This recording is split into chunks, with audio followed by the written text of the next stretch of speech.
I've actually been recently starting to try and listen to some more FFL podcasts, like for instance, like Sean Mike, Yeah. all right, and Andrew Taylor. I mean, it's my fault, but I didn't even know who Andrew Taylor was until like, a month ago. He's probably one of the most successful people in this damn company. So I try and listen to a lot of internal things. I'll listen to Jordan Peterson specifically a lot. He, his mindset and outlook on a lot of things absolutely helps me tremendously. He's a very, very smart guy and understanding the psyche of the human brain.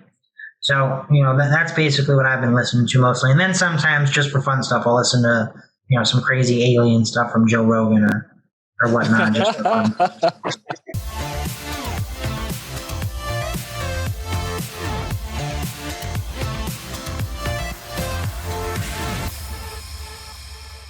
Thanks for joining us this week on the Elite Sales Podcast. I'm joined in studio by John Bacaron with Elite Syndicate. How's it going, guys? And we have a special guest joining us from somewhere in the New England area. I'm not sure exactly which state, but we have Michael. Yeah, Massachusetts. Massachusetts. All right. Do you prefer Michael or Mike? Oh, either which way, Mike. My friends call me Hutch as well. My agents call me Hutch. So I like Hutch. I like awesome. Hutch. Yeah, thanks for having me. Of course. So yeah, we'll just hop right into it. So Hutch, you've been here for how long now? What'd you do before this? And obviously you're from Massachusetts. So tell us a little about yourself. Yeah. Starting to get cold up here. So my name is Mike. I am from Massachusetts. I've been here for about 2 months. This is my second, about 2.5 months so far. All right. This is my third full month once this ends. Before this, so taking it way back, so I played professional hockey for about 5 years. After that, ended up plumbing. Then as far as working in financial services, I've been here for about 2.5 months, but I've been doing this for about 2.5, 3 years, just about now in the industry. What got you into plumbing? You know what? My uncle, he owns a plumbing company. And then after hockey, I was like, you know what? I could go back to school. I feel like I'm a little too old to go to school. So he was just like, you know what? Here, this is what you can do. I'll give you a job plumbing. Did that for a little while. Couldn't stand it. So I asking myself, what people make the most money that don't need to go to school? And it's sales. So I applied to every sales job I could think of in the world. Ended up selling, because I lived in California for a little while too, Southern California. So back when, vaping was popular, I started selling vape juice. That's how I got into sales. And then eventually it molded and transformed into this. I'm sure this has a better shelf life than vape juice. So happy to have you here. Absolutely. Now, without naming names, I mean, we actually came from the same company prior to getting into FFL. Oh, yeah. So, how'd you get into insurance in the first place? How'd I get into insurance? It was completely by chance, man. Like I said, I just applied to every single sales job I could possibly find. So basically right before COVID hit, like I said, I'm from the Northeast, but I had ended up settling in Southern California for a while. And I was just very, very far away from my family, specifically. And I wanted to come back here. So as soon as I got here, COVID struck and trying to find jobs. And then by chance, a practice company ended up interviewing me and hiring me as well. So that's how I got into insurance. Okay. So what were your initial thoughts of getting in the industry? The business model is a little bit different, obviously, but what was your first impression? Oh man, the fact of the matter is being paid for the work that you put in. I myself have a lot of drive. I'm a very driven person specifically. So to be in an industry where you can get compensated for the work that you do, not the time that you're there, all right, was massive to me specifically. My fiance's father is in sales, medical device sales. So that was the other thing that kind of piqued my interest into getting into sales. But he's making $500,000, $700,000 a year, probably working about 30 hours a week now, playing golf most of the time. But that's pretty much how it went. When you were selling vape juice, was that 100% commission or did you have a salary? basically. Yeah, so that was salary plus commission. Made about actually real cheap, so about $20,000 a year. Then after that, it was commission on top of it, which is a pain, just because they kind of smooze you there with the salary. Most of your money comes from commissions anyway, so now you don't have tax write-offs or anything else of that nature. So you get hit pretty hard there. So working in an industry like this, 100% commission all the way. Tax write-offs, you're basically making a lot more money than I could over there, even if I roast the same amount of money. Yeah, and I think that's a kind of a easier transition for a lot of people, and they're mentally anyway. You just think if there's a base salary, then at least I know I have a guaranteed minimum that I'm going to receive. They feel like there's a security in it. Yeah. But then you're selling yourself short in those situations, because now they're keeping all the commissions and they give you that little bit of a safety blanket. So do you think that helped you transition over into your previous insurance company? I think it did, because most of the most of my income came from commissions anyway. So obviously putting in the work over over the course of my period there, and then starting to reap the rewards of it. I was very, very confident in myself once I understood the business, understood the numbers, understanding that it's a numbers game. I would be able to create a life for myself where I could be financially free, for the most part, based off of working off of my own capabilities or believing in my own capabilities. So I think it was a very, very easy way to make a transition, into this 100% commission. Now, how long were you with the previous insurance company? I was with them for, I started in November, and then I had left the following. So a little over about a year and 9 months, year and 10 months, right around 2 years. Almost 2 years, yeah. So right around there. You gained a good deal of experience from that opportunity, and absolutely. So absolutely.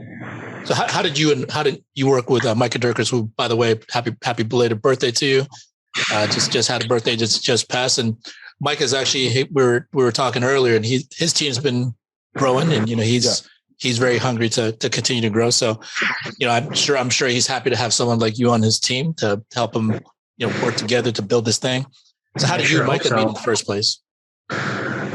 So funny, I actually, Nick Caban, he worked at the other company with me. He was an SA under a different team, but we had the same RGA specifically. When he moved here, we were kind of friends, and a lot of people that my agents, every so often they, more and more people kept coming over to this company, and then by chance he reached out to me and he was very consistent and persistent. I'll give him that. But he's basically the reason that I'm over here. Just bugging me, talking to me about it, checking in, and introduced me to Micah, and then him and Micah decided to come over and had a meeting at my house, and from there, the two of them basically sold me on the opportunity. And from that point on, I was like, I'm all in. That's 100%. Awesome, bro. But let's take a step back. So how many points of contact would you say that Nick and Micah spoke to you until you finally made the move? I don't know. I can't count it on my hands. So that's for sure. So within the course of what, 1 month, 2 months, 6 months? Probably over the course of about 3 months there. 3 months there. I don't know. I must have talked to him about Nick about 15, 20 times, and then Micah about, I don't know, maybe 3 or 4 times. And then the point from the last time, the third to the fourth time, we basically kept in contact specifically about making the switch. So I had committed, and then about a month later, I finally made the jump. Yeah. Looking at the tactics of the other company specifically, a lot of it just, made me nervous having to, switch over, basically considering what I had put in to the other company, basically starting over again. It was scary to me, but I had made the commitment. It just took me a little while to finally make that jump, about a month to do so. So when Nick initially brought the idea to you, or brought you the opportunity, the first time, what was your thoughts? Did you really like this can't be true, or? Oh, no, dude. I mean, obviously, I had been getting messages for a long, long time from a lot of different people, and I had curved most of them, you know? But obviously, having a friendly face and understanding Nick and knowing who he was, you know what did it for me is I know how much money he was making at the other company, and then, I saw how much money he was making over here, and it kind of blew me away. You know what I mean? That's what really piqued my interest, you know? It was not necessarily hard to believe, but he was starting to make more money over here than what I was making at the end of it over there, So, That just goes to show though, because if you did come from a different IMO or a different insurance company and you're looking to bring in someone from your previous company, same position as Mike, he's watching what you're doing, right? And it wasn't until there was more proof in the pudding, there was more income coming in, continuous income. Because sometimes, you can come in first month, did great, but now you're watching from behind the scenes. Can you back it up? Can you do another month and another month? Okay, this is for real. Let me move over. So for people and for you guys that have agents out there or having communications and you haven't brought them in, increase your personal production. That's the number one selling point right there. Yeah. Money talks and BS walks. Absolutely. Yeah, no, that's that. I think that was that's the biggest selling point I want to say for everyone. Obviously, everyone's in this business for a common reason. We're here to achieve financial security, not even financial security, financial freedom. You know what I mean? So when you see someone pulling in,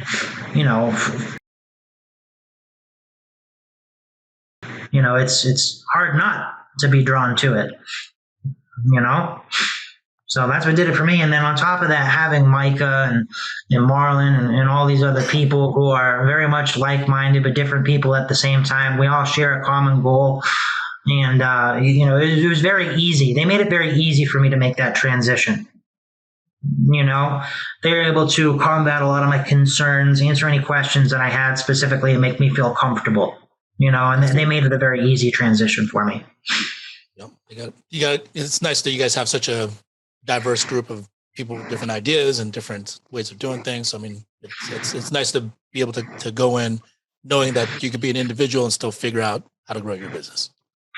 Absolutely. And to boot too, being in a company now or a group of being around people that, come from all different walks of life, that was one of my biggest concerns for the other company. Towards the end of it, I just felt like I wasn't able to serve each person to the best of my ability due to their economic background specifically. You know what I mean? Very, very minute on the amount of products that we have, to be able to, combat that and pinpoint it to a specific person's needs.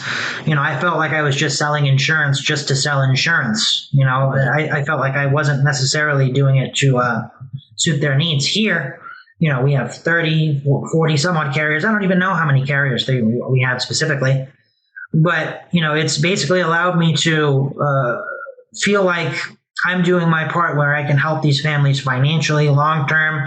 I can help them in the short term, take care of final expenses, mortgage protection, income protection, long-term retirement, disability, cancer, all these things that I wasn't able to do before. And if you look at myself, the main reason that I do this specifically, number one, is obviously for financial freedom. But number two, I have an overwhelming passion to help people, and this basically gave me a better opportunity where I feel like, no matter who I'm sitting with, I can help them based off of their current needs.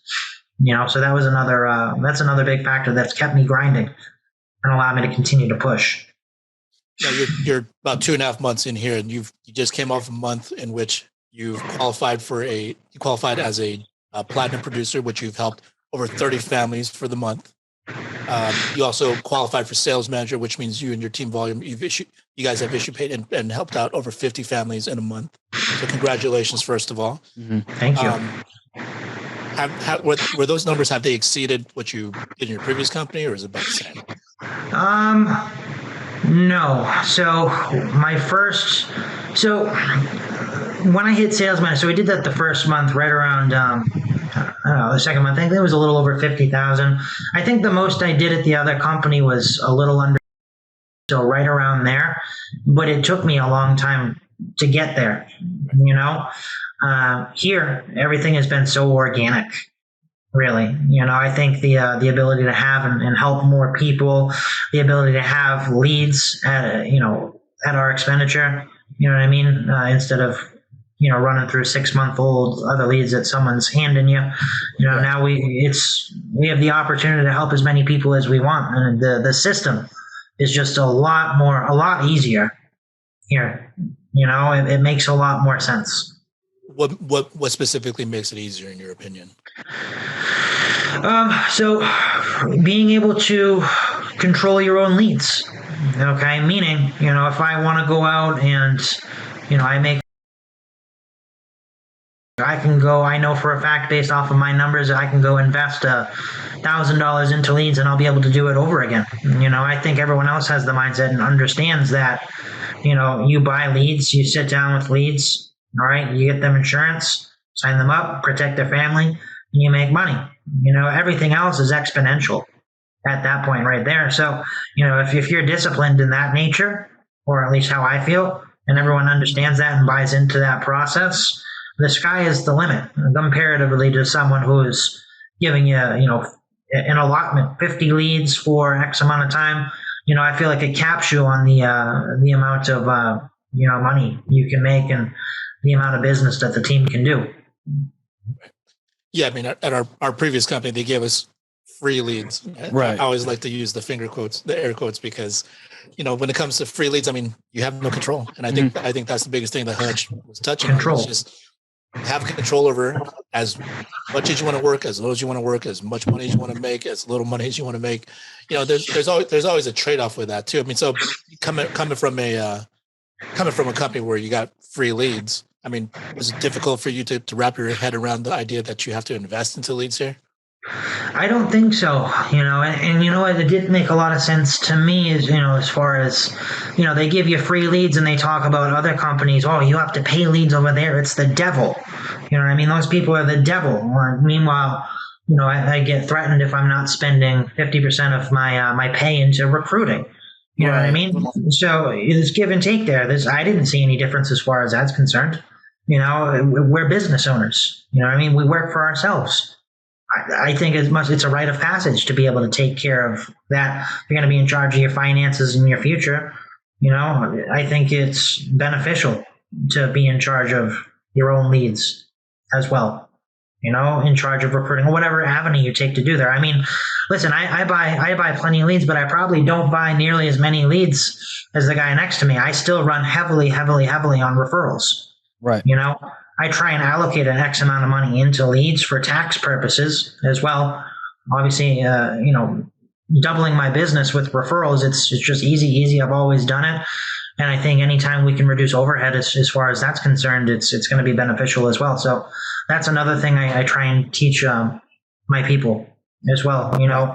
One coming over here before, you get referrals because to us, that's the best lead over there. Opposed to, running old will kits or something else that's been ran through, over here. And I think a lot of people are guilty of it. And I was guilty of it immediately from the beginning. Now we have leads where we're sitting down with people who requested life insurance, who requested their mortgage to be protected. You know what I mean? So opposed to the old bait and switch tactic, now you're sitting with people, oh, you requested this? Oh, absolutely. 7 o'clock sounds great. Opposed to, before, not even, they teach you not to bring up the word life insurance or anything else of that nature.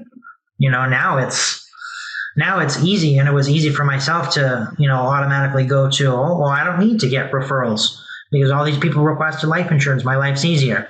But at the end of the day, you're a businessman. Anytime we can improve our net to gross, it's going to be important. I still feel it very important. I still feel it's very important to train on referrals as well. So, I mean, as far as, you're talking about booking the leads and they actually know it's about life insurance because that's what they specifically signed up for. Now, you also run into situations in which people don't remember. They say they didn't fill it out. They say they took care of it. Like, how do you overcome those type of objections? Well, I think you overcome it by understanding that no matter what happens, you're still always going to get those rebuttals. You know, most of the time when someone says, "Oh, I didn't do it," it's all smoke and mirrors for the most part. So understanding going into it with the mindset that you're going to get these rebuttals, it's important to be prepared. Okay? If you what's the saying? You know, if you fail to prepare, you're preparing to fail. Right. You know what I mean? It's very, very cliche, but it's very, very true. Absolutely true. You know, so that's another thing. Obviously, overcoming objections before they happen. So if you know these people are going to be giving you these objections, why not preemptively try and beat those objections and beat them to the punch before they give it to you?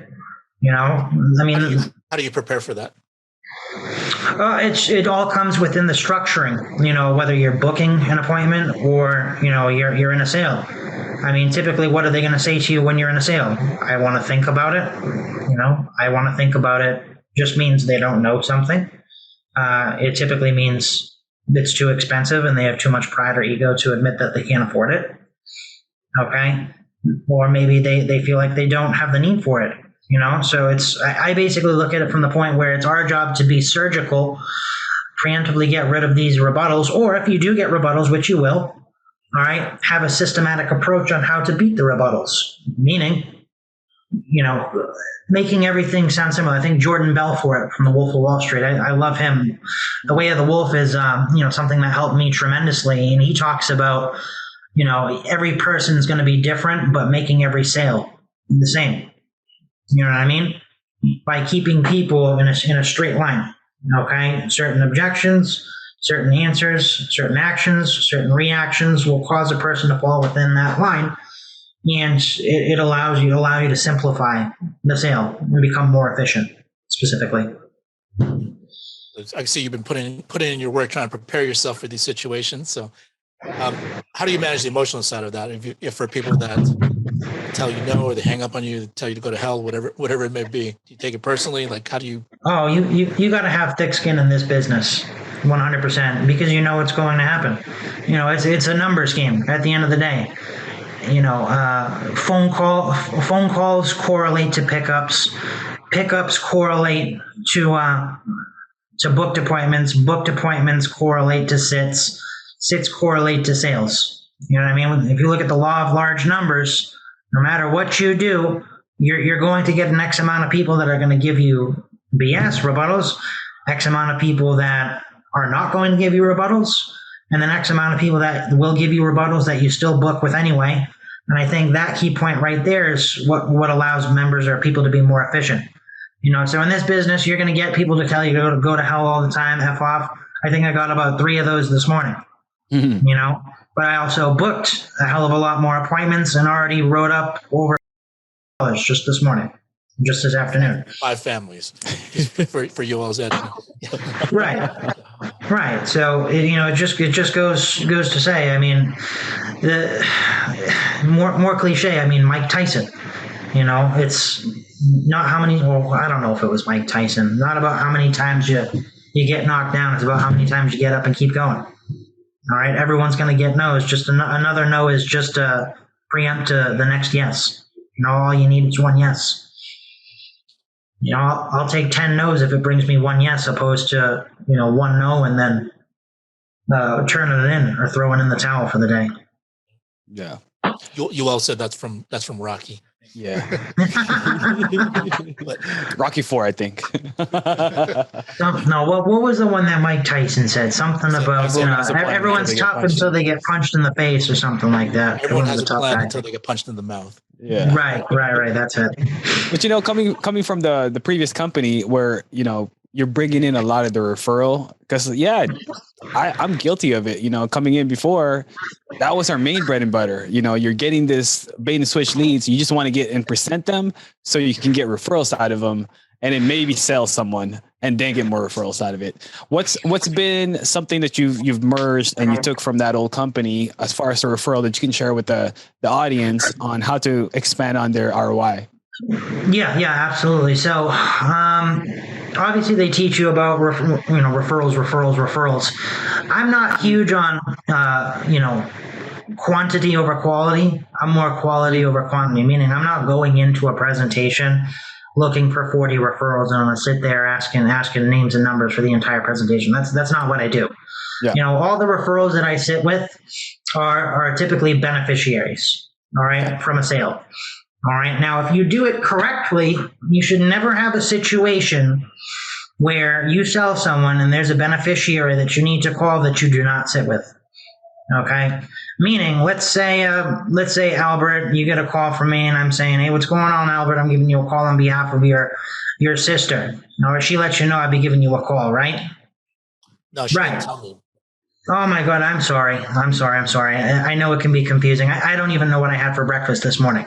Either which way, I'd sat down with her the other day and she had actually set up a life insurance policy with the face value of about $500,000 that's going to be paying out to you on the day when she does eventually passing away.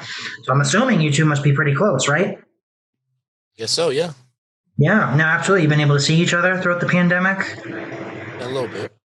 Good. So all I'm going to do, much like I did with her, I need to set up a time with you so I can go over your role and responsibilities as a beneficiary. $1 billion of life insurance goes unclaimed every single year. And a lot of the times it's just due to them not knowing that they're a beneficiary on someone's policy. So, I'm going to make sure that never happens to this family and you never have to jump through hoops on the worst day of your life when your sister passes away. Okay?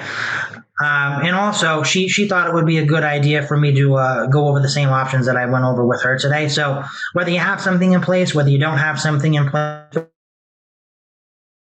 Oh, no. Can you guys hear us, or did we lose him, or you guys lost us? I think Hutch froze up. We were just getting to the good part. Hutch, we lost you. Am I back? I'm back. I froze for a second. But anyways, I apologize about that. Okay. You left off at the part where they've also asked me to go over the same thing. Yeah, absolutely. All right, so I'm going to be making sure that at the end of the day, all right, you understand exactly how this works so your family's not having to jump through hoops. And she also told me, or thought it would be a good idea for me to go over and explain what your options are as well. Okay, it's going to take about 5 minutes. Now, in that situation, if you do it properly, all right, if they tell you no, it's not a big deal. Take 3 minutes just to explain to them what the role of a beneficiary is. But I would say 50% of the time, they're going to say, yeah, okay, no big deal. Okay, and if I have 40 referrals that I collect at the end of the week from sales, I sit down with 20 of them, I'm going to sell 15 of them. Mm-hmm. You know what I mean? I'm going to sell 10 of them. And that's 10 free leads, okay, that I didn't have to pay for. And then number two, the other reason why I use referrals so much is because if I sit down with you and then I sell your sister and then I sell your sister's husband and I sell your cousin, all right, ain't nobody in this family's losing their life insurance policy. They ain't canceling. Right. If I take the whole family. I have one family that I sat down with 2 years ago that I'm still getting referrals from this day that I've probably written business from, just from doing a good job and them being a South African insurance family man. Exactly. And not one of them has canceled their life insurance policy. Right. Yeah. That's really remarkable stuff. And the thing is, yeah, we all got in that terrible habit of like, yeah, now we have control. Now we can buy leads. I can buy more leads. Of opportunity. So we had to collect out of necessity before. So I don't know, maybe some of us came in with the wrong mindset. Yeah. So how do you ask for referrals? You ask in every single house whether you sell or you don't. Yeah. So, for instance, like I said, with referrals, obviously collecting beneficiaries, number one, at the end of the presentation. All right, I need you to do me a huge favor, guys. Sometimes one of the hardest parts about my job is when I call up someone and they think I'm some crazy telemarketer. Mm-hmm. Okay? Over $1 billion of life insurance goes unclaimed in the United States, and that's simply just because, number one, beneficiaries don't know they're on the policy or how to claim a policy. And number two, there's just not enough beneficiaries on the policy. So for each of your beneficiaries, I'm going to make sure that they understand exactly how this works. Okay? Now, this is the golden referral. So now, right now, I have about 40 families I have to sit with this week. I don't have a ton of time. All right. Out of all the people that I have to reach out to here, All right. Which one do you think would benefit the most from me going over their options and getting them set up with a life insurance policy as well? Which one? And I'll typically tell you. So just do me a favor. Like I said, I don't want them to think I'm a crazy telemarketer. I'm busy. I want to make this as efficient and easy as possible.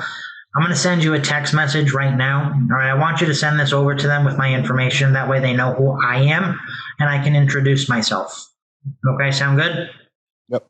All right. And I'll tell you what, if I get one of them set up with the policy, that's a big help to me. I'll do my part. I'll send you over a gift card to your favorite restaurant. Okay. You know, and like I said, not looking for massive quantity, just quality in that situation. You know, you can break everything down, understand your numbers on what it takes. Like I was saying in the beginning, everything correlates with one another. It's like a domino effect. So if I get X amount of referrals during a week, I know I'll sit with a certain amount, I'm going to sell a certain amount, and the average sale size is going to be, you know, whatever that may be. Am I frozen again? We can hear you. We can hear the audio, but yeah. Oh, sorry. You guys are frozen to me as long as you guys can hear me. Yeah. So on average though, what would you say? How many referrals are you getting per? Are you getting referrals per presentation or only on sales? Since you're asking for beneficiaries. It depends. So if I run into a situation where I have a no sale, okay, I will ask for referrals. You know, at the practice company, you know, it was a necessity to do so. Yes. And now having leads where they're requesting life insurance, I don't worry about it too much. If anything, you know, beneficiaries are more of a tactful reason to keep my retention high. You know, as well. I still need to make sure I buy a certain amount of leads so I'm not giving all my money to the government for them, and God knows what they use the money for. So I'd rather keep the money for myself and use it for me to grow my business. It's really interesting listening to word tracks and the progression of things that you're doing. It's all very similar to the stuff that we learned. I mean, from our word for word previous script. company. Yeah. I mean, it brings back a lot of those memories. But the thing is, I mean, it works. Yeah. And here's the thing for all you guys out here watching: if you guys are purchasing leads on a regular basis and you see that as being easier, keep doing that. Keep investing into your leads. If for those of you that are a little afraid to invest more money into your leads, or you're cheap about it, you're cheap about your business. I mean, that's the thing. Like, learn how to collect referrals. I mean, Hutch right here has just shown all of you guys how you can keep things going from one appointment to the next without even buying any additional leads. Now, I wouldn't recommend not buying additional leads. First of all, you do need the tax write-offs, as much business expenses as you can accumulate if you're looking to build a serious business. But also, you know, you need to have some supplementation, you know, for those that are, even if you're really good at referrals. Yeah. You shouldn't ever kind of 100% on one particular resource. That's really great stuff there, Hutch. Thanks. Now you've developed the system for yourself. I mean, you've just said sales manager, which means you're building a team. You know, you're working with other people. You're looking to reproduce yourself. Looking to build. I don't know how big you're looking to build your team just yet. But how do you pass all this information to make sure that they have enough people to talk to and they have enough activity? Simplicity is duplicity. You know, the more simple you can make something, the easier it is to duplicate yourself. And that's all we're trying to do here. We're trying to, everyone's a bit different. Everyone has their own personality, their own identity. You know, but if we can teach a simple process and make it as easy as possible and transfer that to everyone, it's going to allow you to create similar results. You know, systems allow ordinary people to achieve extraordinary results. You know, so you can move at whatever pace you want, all right, but as long as you're systematically making sure and everyone's following, you know, your lead and your footsteps, you're leading from the front, most importantly, number one, all right, I think it's pretty easy to transfer those skills as long as they're willing to meet you halfway. You know, some people are hungrier than others. Some people learn quickly. Some people learn slower. You know, as long as you stay in your lane, keep your pace, and do your part. Do my part as a manager. They do their part as a trainee. You know, it becomes a very much a symbiotic relationship where, you know, we can grow, and it also makes it easier to diagnose problems or issues as well. if they're doing things in a similar fashion as you. So I will say that is one of the most important things. One of the most important parts is keeping it simple and making sure that there's systems in place for people to follow. So, I mean, obviously, you're looking to continue to build your team. I mean, why wouldn't more people from the previous company come over? What's been holding them back? What's been holding them back?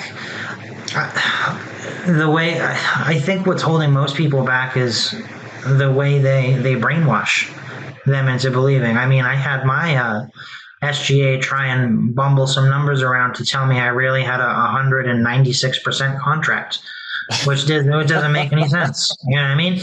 But people drink the Kool-Aid. I was drinking the Kool-Aid. You know what I mean? You believe it.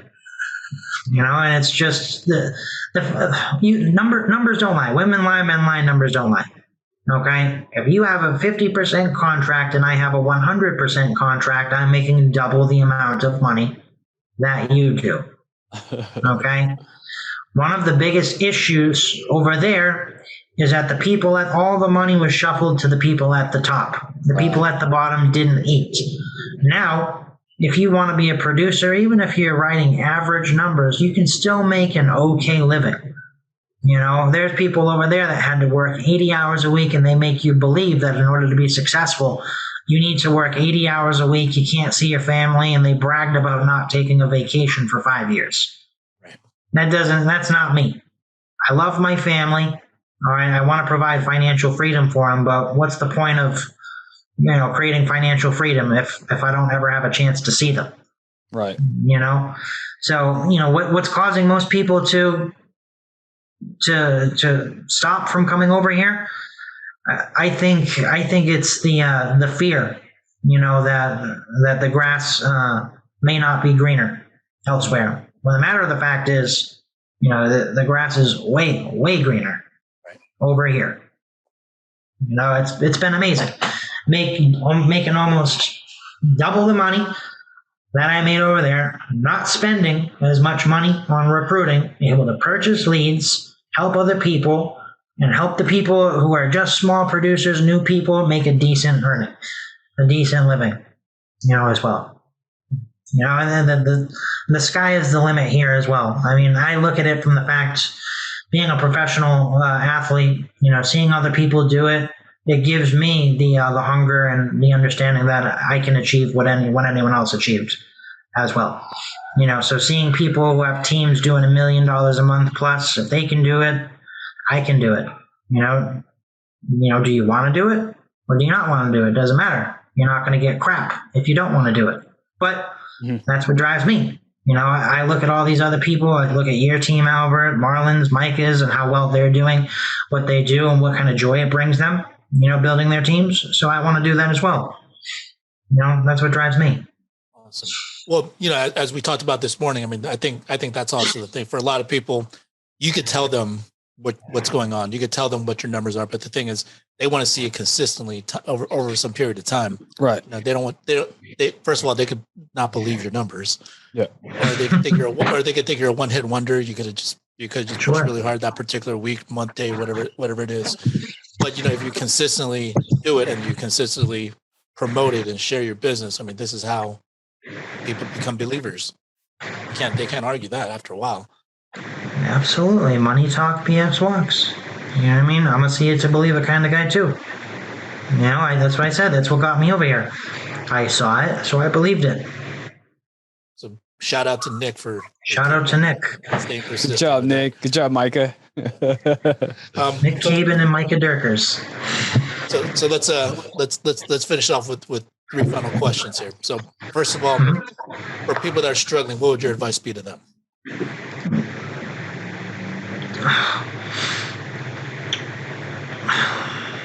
Tough times don't last forever. At any point in time, I mean, I feel like anytime something good has happened to me, I also get faced with some form of adversity. As well. It's just the nature of life.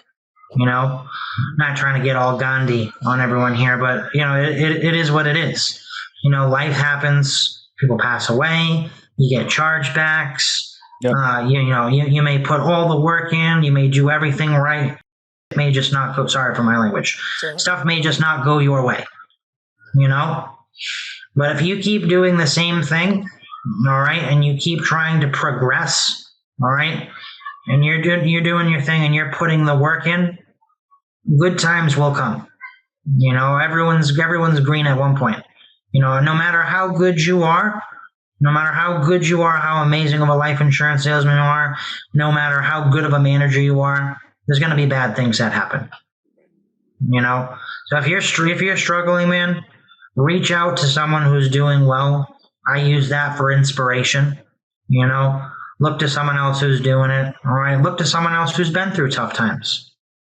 You know, I'm willing to bet that everyone here on this call has gone through some tough times, whether it be their life, whether it be their business. Mm-hmm. You know, it's just going to happen. But if you can get around people who are successful and are doing it, and you can find a means to motivate yourself internally or externally, whatever that may be, good times will come. You know, you'll get through it. The best people in this business are the people that lasted the longest, realistically, and just kept pushing. And I'm glad you phrased it that way too. You said tough times happen, and that's life. It's not just your business, because sometimes we create this microcosm. We just look at our business, but you know, that's life. Like you can't stop it from happening. You just have to figure out, all right, if this is going to happen, like what do I need to do to try to improve my situation? That's tremendous range, by the way. You quoted Rocky, Jordan Belfort, Mike Tyson, and Gandhi all in one interview. Yeah, and I was mentioning that too in my other call. When you run, and you will run into a tough time, right? If you run away from that problem, that becomes a character flaw in you, because you run away from that one specific problem. It could be this industry, it could be something else in your life. But when you run into the same problem, you've never gotten tougher.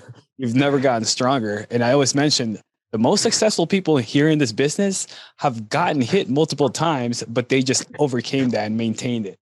So you can always run away, but it'll just keep coming back to you until you finally get over that threshold where you elevate yourself. Yeah, if you run away, that problem persists longer, and it actually increases in intensity because you've never dealt with it. Right.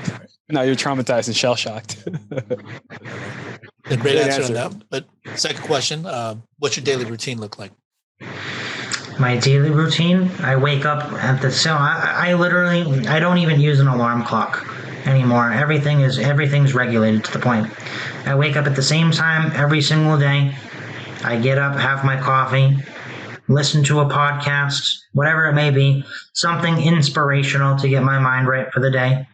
I go to, and also we're sharing this as well. So obviously, I myself, I don't, drink or party or do anything else like that for a long time. So I always, in a meeting or something else like that to get my head right, and you know what, these are things that I would say this is one of the beneficial things that came from the practice company.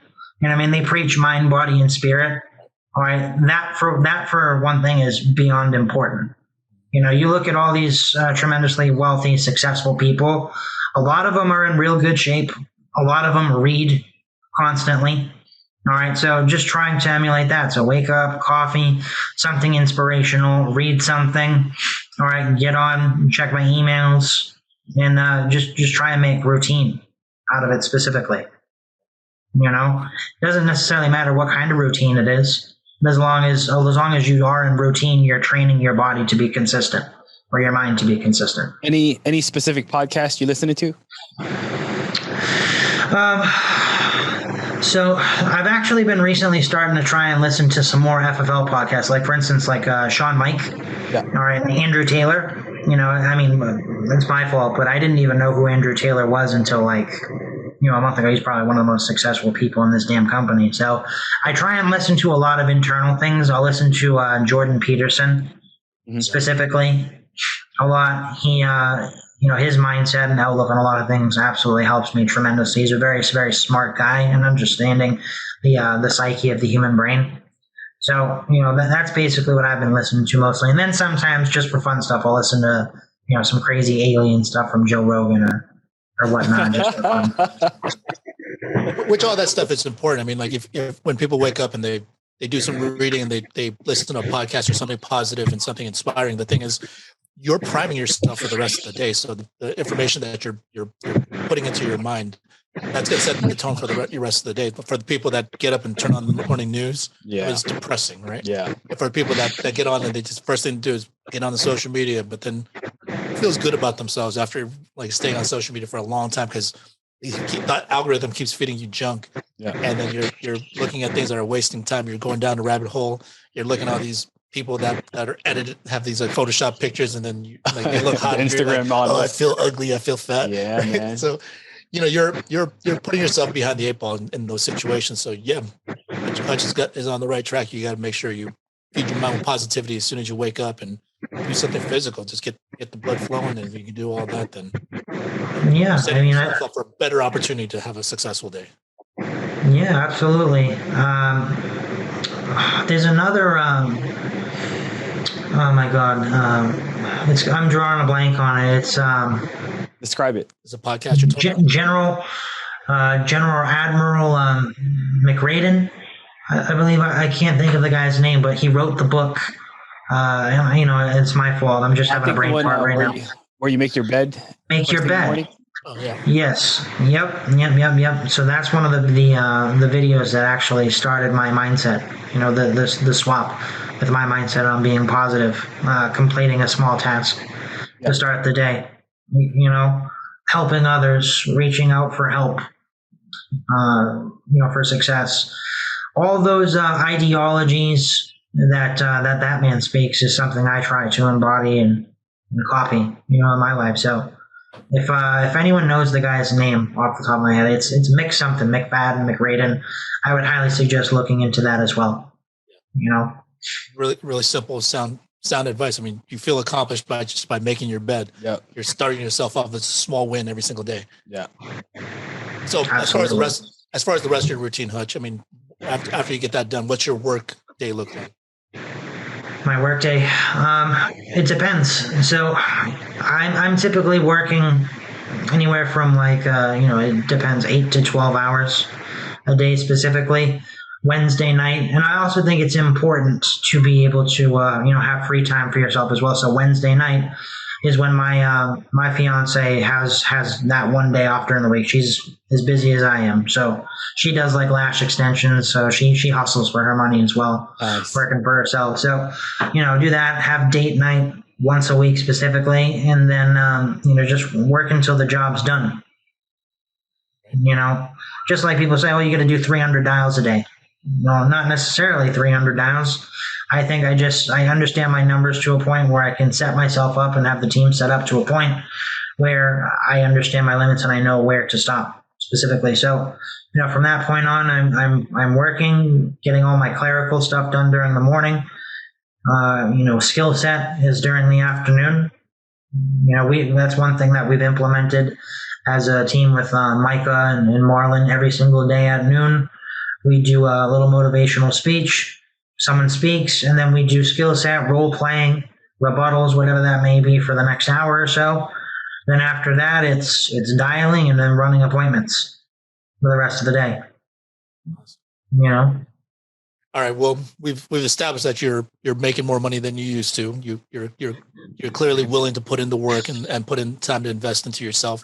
So the money part is it's there, and the money part is the reason why you came over. But aside from money, what's the reason why you do this? I would say an overwhelming want and need to be able to help people. I grew up in a situation. Well, I don't need to delve into it too much, but I grew up in I wouldn't say a violent home, but a very unhappy home. No money, poor, resentment, people angry, upset. Fun fact, one reason that I looked into life insurance specifically, obviously doing, research on it, how much money you can make. We're making sure that no matter what happens and when it happens, when these families pass away, we're protecting them from absolute financial destruction, in a lot of cases. Some cases, people may not have $15,000 to $20,000 for a funeral. Everyone's seen GoFundMe's. All right. Not everyone knows how hard that can be on a family. So making sure that at the very least, they can put their mother or father, brother, sister in the ground without worrying about how they're going to have to borrow money or figure out how to do that, and allow them to grieve properly.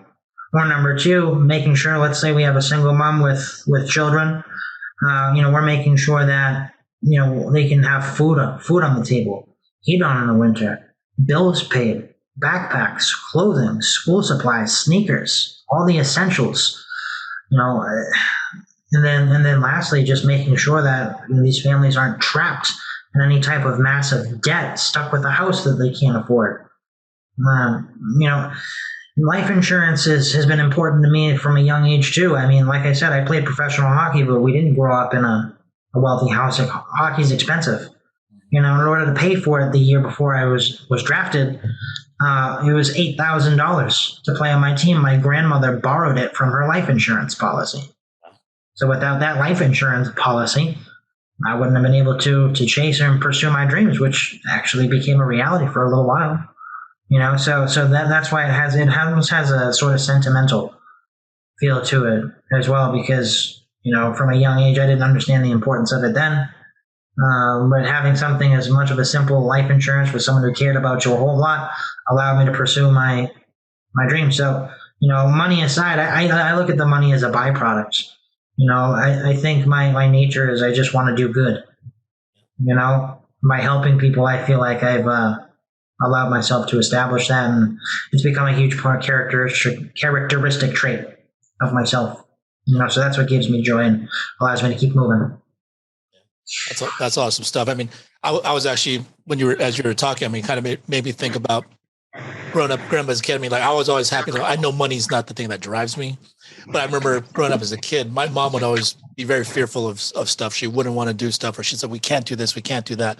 And like at the time, like as a kid, you're kind of like, man, it sucks. How come we can't do it?